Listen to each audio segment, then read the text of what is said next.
Ang mahal mo, namahal mo siya eh. Ngayon, meron ng Messenger, meron ng Facebook. Nung araw, dati wala yan.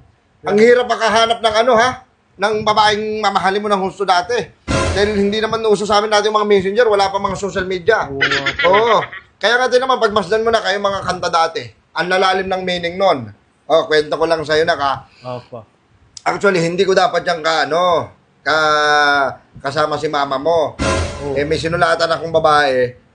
Sinulat yung pinadala ko sa address nila.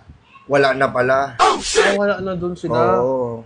Wala na dun yung babae. Kaya nakatuloyan ko si mama mo. Ah, ibig sabihin si mama yung nakareceive ng sulat mo. Oo, siya.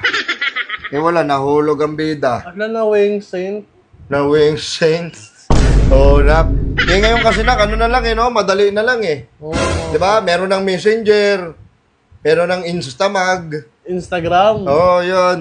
Nag-ano kayo? Madali na lang yun sa inyo. Oh, panagay nga ako sa kanya pa, chinat ko, kaya lang inansan ko na kasi. Bakit Naiya ako. Mahiya. Kung mahal mo ang isang babae, ipakita mo ang titi mo. Oh, hindi, joke lang. Ipakita mo na gusto mo ang isang babae. Pakita mo, mag-import ka, bilan mo siya ng mga sampagita, ng bumamila. Sampagito, sampunin niyo ba yun? Hindi ganun kasi nung araw sa amin. Ah. Ngayon kasi, mga binibigyan nyo na, no? Chocolate, teddy bear, snowbear. Kay mama ko sinabi, papagalitan ako ni mama. Papagalitan ka nun ng mama mo. Sasabihin nun, mag-focus ka sa pag-aaral mo. Kaya sa'yo sabi. Yung gusto kong gawin, kaya lang, may nagkakagusto din kasi sa kanya eh. Tapos, nakasar nga ako dun eh. Binibigyan niya ng bulaklak. Eh, bigyan mo rin. Bigyan mo ng isa yung lalaki. Pakan mo.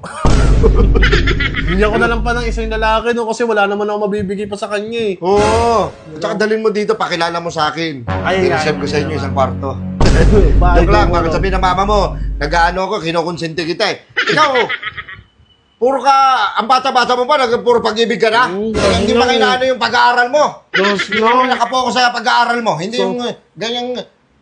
Sabihin ko sa'yo pag may gusto ko, pag may crush ako. Mamaya, makuntis ka ng maaga, ng bata-bata mo pa eh. Hindi na ako magsasabi. Dito ka nga. Kayo, mag-focus muna kayo sa pag-aaral nyo. Opo. Hindi yung nag-ano kayo sa mga babae-babae. Hindi mo na mag-ano ng pag-aaral ninyo.